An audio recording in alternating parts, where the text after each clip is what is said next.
Rule చెప్తూనే ఉన్నారు, ఇలా కాదు, ఇలా ఎంత హోప్స్ పెట్టుకున్న వేస్ట్ అవన్నీ చెప్పినాక కూడా మరి అదే బుడదలు ఎందుకు పడతారు మీరు మరి? ఎందుకంటే ఆయన వాళ్ళు చేసే ప్రమాణాలు అట్లా ఉంటాయన్న. ప్రేమ గుడ్డిదన్న. ఆయన అసలు ఒక్క దేవుడు కాదు. అసలు రోడెంబడ దేవుడి ఫోటో కనిపించినా సరే, "నువ్వు నమ్మవు కదా, ఇగో ఈ దేవుడి పైన ఒట్టు. నేను నీతోనే ఉంటా లైఫ్ లాంగ్." అసలు ఎన్ని అబద్ధాలంటే చెట్టు కనిపిస్తే చెట్టు పైన ఒట్టేయడం. దేవుడిదే కదా ఇది, దీనిపైన ఒట్టు, నిన్ను వదల నిన్ను, నిన్ను వదల నేను, నిన్ను వదల నేను అని చెప్పి ఎంతసేపటికి అదే మాట మాట్లాడేటోడు. లాస్ట్కి నమ్మిరు, మోసం చేసిండు. మోసం చేసిన. ఎక్కడ లొల్లి స్టార్ట్ అయింది మీ ఇద్దరికి? లొల్లి అన్నది ఏముండదన్న. చిన్న చిన్న వీటికైనా మిస్‌బిహేవ్ అవ్వడం. అంటే మిస్‌అండర్‌స్టాండింగ్ బాగా చేసుకుంటాడు ఆయన. చిన్న చిన్న విషయాలకి ఏందంటే ఎక్కడికో వెళ్ళిపోతాడు. మిస్‌అండర్‌స్టాండింగ్స్ ఎక్కువ తనకి. నేను జాబ్ చేయకపోయినా సరే నేనన్నా, "సరే నీకు జాబ్ చేయడం ఇష్టం లేదు కదా! ఓకే పర్లేదు. అట్లా ఏం లేదులే. దేవుడిచ్చినట్టు రూపాయి ఇచ్చినా సరే ఎట్లనన్నా బ్రతుకుదాం" అని చెప్పి నేనే ఇంకా ధైర్యం చెప్పేది. నేనే ఇంకా మూవ్ అయ్యేది. సర్దుకుపోయేది నేను. ఓకే పర్లేదు పోనీలే, ఇంక నా రాత అట్లుంది.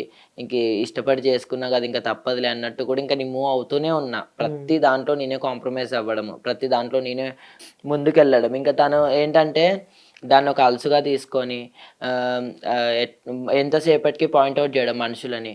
ఎవరితోనున్నా సరే మిస్‌అండర్‌స్టాండింగ్‌లు చేసుకోవడం. నువ్వు ఇట్లా, నువ్వు అట్లా ఇదని చెప్పి చాలా మిస్‌బిహేవ్‌లు చేసుకొని ఈ మధ్య అనుమానాలు ఎక్కువ మనుషులకి. మనిషికి ఎట్లా అంటే ఎవరితోనున్నా సరే మిస్‌అండర్‌స్టాండింగ్. లేదు నువ్వు వీళ్ళు అంటే వాళ్ళ ప్రేమ ఇదని ఉన్నకనే చెప్పేసి. అండర్స్టాండింగ్ ఉంటుంది అంటారు. కానీ అసలు అండర్‌స్టాండింగ్ ఒకప్పుడు ఉండే గానీ, ఈ ఇంకా నన్ను ఇంకొక 2, 3 డేస్‌లో వదిలేస్తాడంటే ఇంకా చాలా అనుమానం అయిపోయింది ఆయనకి. అంటే ముందే ఫిక్స్ అయ్యి నేను లవ్ చేసిండ్రు, పెళ్లి చేసుకురు ఇద్దరు? అన్నీ ఫిక్స్ అయ్యి చేసుకున్నాడన్న. లాస్ట్‌కొస్తే ఆయన అవసరాలు ఏవైతే ఉన్నాయో అన్నీ తీర్చుకొని వదిలేసి వెళ్ళిపోయిండు. మరి ఎలా ఉండబోతుంది నెక్స్ట్? ఏం లేదన్న, ఇంకా ఆయన స్థానంలో అయితే వేరే వాళ్ళనైతే ఊహించుకోలేను. ఇంకా తను మళ్ళీ తిరిగి వస్తే నీ లైఫ్ లోకి ఇంకా రానివ్వనన్న నేను. పక్కా పక్క రానివ్వను. మాటిస్తురు మాటిస్తున్నా. నా మీడియా మీడియాకి? ద్వారానే మాటిస్తున్నా. ఎందుకంటే ఇట్లాంటివి చాలా సార్లు జరిగినాయి. ఇంకా నేను తన స్థానంలో అయితే ఇంకొకళ్ళని ఉంచుకోను. ఇంకా బతికినన్ని రోజులు ఇట్లనే మొగుడు సచ్చిందనగానే బతుకుతా. ఇట్లనే నా లైఫ్ కంటిన్యూ చేసుకుంటా. అబ్బాయి ఇంకొక అమ్మాయి దగ్గరికి వెళ్తే? వెళ్ళానే అన్న. నా దృష్టిలో అయితే చచ్చిపోయిండు. మనిషిన పోలిన మనుషులు 7 మంది ఉంటారు అనుకుంటారు. అందులో నా భర్త ఒకడు. నా భర్త నా దృష్టిలో చచ్చిపోయిండు. ఇప్పుడు అక్కడ ఉన్నోడు అసలు నా భర్త కాదు. నా భర్త మొన్ననే చచ్చిపోయిండు. చచ్చిపోయి ఈ రోజు కూడా 3 రోజులు అవుతుంది. ఆయన ఎక్కడ వేరే అమ్మాయి దగ్గరికి వెళ్ళని నా ముంగల ఇంకొక అమ్మాయిని ఇట్లా గట్టిగా హగ్ చేసుకొని వెళ్ళినా సరే నాకు ప్రాబ్లం లేదు. తను ఇంకొక ట్రాన్స్‌జెండర్‌తో ఉన్నా నాకు ప్రాబ్లం లేదు. తను ఇంకొక అమ్మాయిని పెళ్లి చేసుకున్నా ప్రాబ్లం లేదు. నా భర్త నాకన్నా చచ్చిపోయిండు. అంటే ఒక రిలేషన్‌లో ఉన్నప్పుడు ఆ బాండింగ్ ఇద్దరు కలిసి ఉన్నప్పుడు ఆ ప్రేమలు, ఆ జ్ఞాపకాలు బాగుంటాయి. ఒక్కసారి దూరం అయిపోయినాక మన మనిషి మన పక్క లేకుంటే ఆ ఫీల్ అయితే చెప్పలేను. అందుకే తట్టుకోలేము ఆ గదన్నా! మాటలు. నార్మల్‌గా లవ్ జేసుకొని నువ్వు మీ ఇంట్లో, నేను మా ఇంట్లో ఉంటే నాకంత బాధ అంతా నేను గుర్తు తెచ్చుకునేదాన్ని కాకపోవచ్చు మేబీ. నువ్వు 6 మంత్స్ నాతోనుండి, నా పక్కనుండి 24/7 నువ్వు నాతోనే ఉండి కన్నా కన్నా అని చెప్పి నా కొంగు పట్టుకొని తిరిగి, ఈరోజు సడెన్‌గా నువ్వు లేకపోయేసరికి తినేటప్పుడు పక్కనుండేటోడు, ప్రతి పనిలో పక్కనుండి తోడుండేటోడు, ఈరోజు లేకపోయేసరికి అసలు ఇది ఇప్పటికి ఇది కలనా నిజమా అన్నది ఒకటి నాకు భయమైపోయింది. నా అంతకి నేను ఎంత ఓదార్చుకుందామన్నా సరే నాకు అవ్వట్లేదు. నేనసలు ప్రీవియస్ గూడా ఆయన ఇట్లా చేసినప్పుడు సూసైడ్ చేసుకుందామని కూడా అనుకున్నా. సూసైడ్ అటెంప్ట్ కూడా ట్రై చేసారు? కానీ మా అమ్మ వాళ్ళ కోసం నేను ఆగినన్న. ఎందుకంటే మా ఇంట్లో వాళ్ళు నాకు ప్రతి దానికి యాక్సెప్ట్ చేసిర్రు. ఆఖరికి ఇట్లా నేను మ్యారేజ్ చేసుకున్నంటే కూడా సర్లే ఒక కూతురైతే మేము చేసేటోళ్ళము. తను ఇష్టపూర్వకంగా చేసుకుంది. పర్లేదులే అని చెప్పి దాన్ని కూడా యాక్సెప్ట్ చేసిర్రు. ప్రతి దానికి మా ఇంట్లో వాళ్ళు సపోర్ట్ చేసిర్రు. రిలేటివ్స్ సపోర్ట్ చేసిర్రు. నా ఫ్రెండ్స్ సపోర్ట్ చేసిర్రు. అందరూ కూడా సపోర్ట్ చేసిర్రు. మా కమ్యూనిటీ వాళ్ళు కూడా ఆఖరికి సపోర్ట్ చేసిర్రు. పర్లేదు మీరు మంచిగుంటే చాలు, మాకు ఇంకేం కావాలని చెప్పి. అంత సపోర్టింగ్ తను కూడా అన్నీ అర్థం చేసుకున్నాడని నేను అనుకున్నా గానీ మనసులో ఇంత దుర్బుద్ధి పెట్టుకొని నాతో ఇన్ని రోజులు ఇట్లా కంటిన్యూ అయ్యి మొత్తం అసలు ఎట్లా అంటే ఇంట్లో ఉన్నదాన్ని గుంజి అసలు రోడ్ పైన వేసేసి ఈరోజు నా పరువు మొత్తం తీసేసి మొత్తం టోటలీ నన్ను బ్లేమ్ చేసేసి వెళ్ళిపోయిండు. ఇప్పుడు చాలా మందికి బంజారాహిల్స్ ప్రశాంతి అంటే ఒక వార్త అయిపోయింది మొత్తం అందరికి. అంటే తను పెళ్లి చేసుకున్న ఒక వార్త, తను బ్రేకప్ అయిన ఒక వార్త, తను ఏడ్చిన ఒక వార్త. సో ఏదైనా ఒక వార్త అయిపోయింది అందరికి. ఇప్పుడు రిలేషన్‌లో ఉన్నారు, కలిసిర్రు, పెళ్లి చేసుకుర్రు, అంత అయిపోయింది, మళ్ళీ బ్రేకప్ అయిందని చెప్తున్నావు. సో దీన్ని బట్టి మొత్తానికి స్టోరీ నీకేం అర్థమైంది? ఇంకే అబ్బాయిలని నమ్మొద్దన్న. ట్రాన్స్‌జెండర్స్ అని అంటే కాదు. అందరు అబ్బాయిలు ఒకలా ఉండరు కదా? అందరు అబ్బాయిలు ఒకలాగా ఉండారని నేను అననన్న. ఎందుకంటే మా ట్రాన్స్‌లో గూడా చాలా మంది ఇప్పుడు 'అంకిత రాజ్' అని జెప్పేసి వాళ్ళొక అవును. బెస్ట్ కపుల్‌గా ఇప్పుడు నిలిచిపోయారు. ఎందుకంటే అక్కడ అబ్బాయి వాళ్ళ ఫ్యామిలీ యాక్సెప్టెడ్. ఇక్కడ అమ్మాయి వాళ్ళ ఫ్యామిలీ యాక్సెప్టెడ్. అందరి మధ్యలో వేద మంత్రాల సాక్షిగా అమ్మాయిని పెళ్లి చేసుకొని మా ఒక కమ్యూనిటీ మెంబర్‌ని, ఒక ట్రాన్స్‌జెండర్‌ని మ్యారేజ్ చేసుకొని ఈరోజు వాళ్ళు ఎంతో హ్యాపీగా వాళ్ళ లైఫ్ సాగిస్తున్నారు. అందరు అబ్బాయిలు అట్లుండరు. అందరు ట్రాన్స్‌జెండర్స్ కూడా అట్లుండరు. కాకపోతే మేము ఎంచుకునే వ్యక్తి రాంగ్. అంటే ఇలా తప్పు చేసింది మీరే అంటారు? నా నా సైడ్ నుంచి కూడా ఉంది. ఎందుకంటే నేను ఎంచుకున్న వ్యక్తి రాంగ్, ఉమ్, కాబట్టి నాది కూడా తప్పే ఒక దిక్కుకెళ్ళి. ఎందుకంటే ఏది ఆలోచించకుండా నేను స్టెప్ ముందుకేసిన. ఉమ్, నేను ఎంచుకున్న ఒక వ్యక్తి రాంగ్, కాబట్టి నాకు ఈరోజు మోసం జరిగింది. ఉమ్. అంటే ఫస్ట్ మీరు ప్రపోజ్ చేసిరా తనే ప్రపోజ్ తనే చేసిరా? చేసిండన్న. అసలు నాకు అప్పుడే దీపిక బోనం చనిపోవడము, అవును. నా అంటే చాలా అప్పటి నుంచే మీరు రిలేషన్లు ఉన్నారా? చాలా మంది చనిపోయారు కదా. అవును. నాకంటే ఒక భయం ఉండే, ఎందుకు ఈ అబ్బాయిలను నమ్మాలి, ఎందుకంటే మేము ఒక male to female gender change చేసుకోవాలంటే ఎంతో పెద్ద ప్రాసెస్ ఉంటదంట. ఈజీగా అనేస్తారు ఒక 2 అక్షరాలు.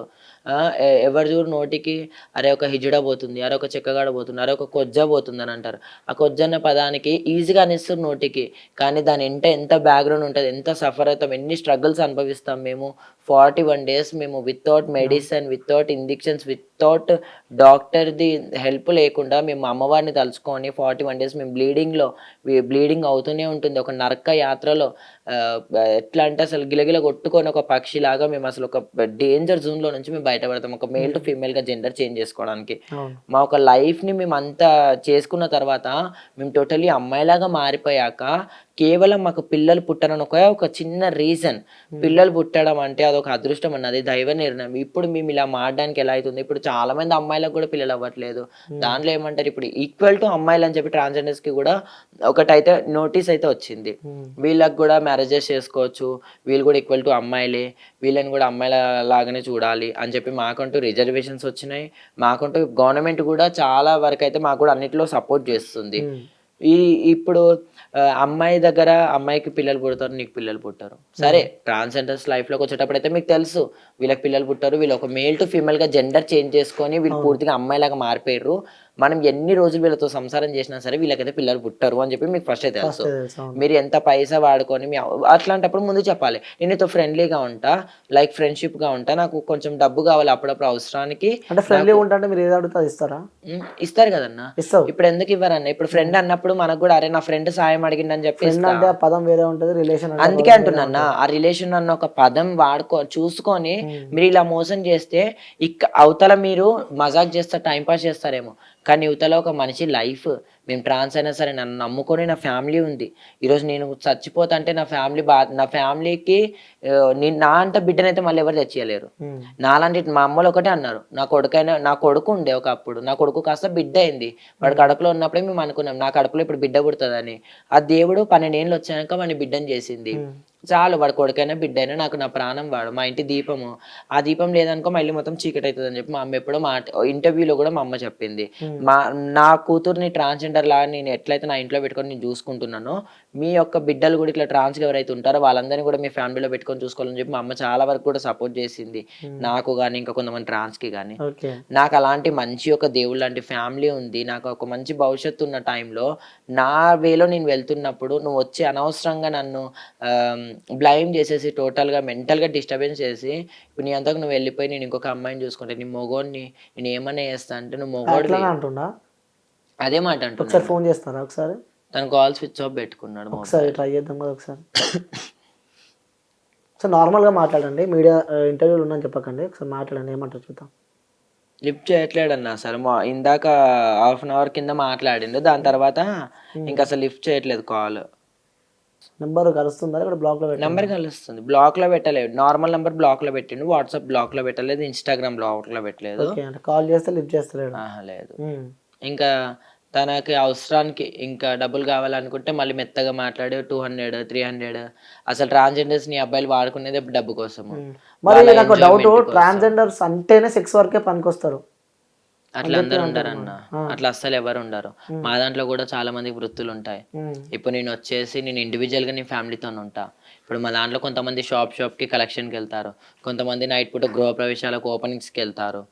ఇప్పుడు నేను ఎక్కడైనా ఓపెనింగ్స్ గృహప్రవేశాలు అమ్మవారివి ఏమైనా పూజలు బోనాలు అవి ఉంటే నేను వెళ్తా. ఇంకా కొంతమంది వచ్చేసి సెక్స్ వర్క్ చేస్తారు, కొంతమంది ప్రాస్టిట్యూషన్ చేస్తారు.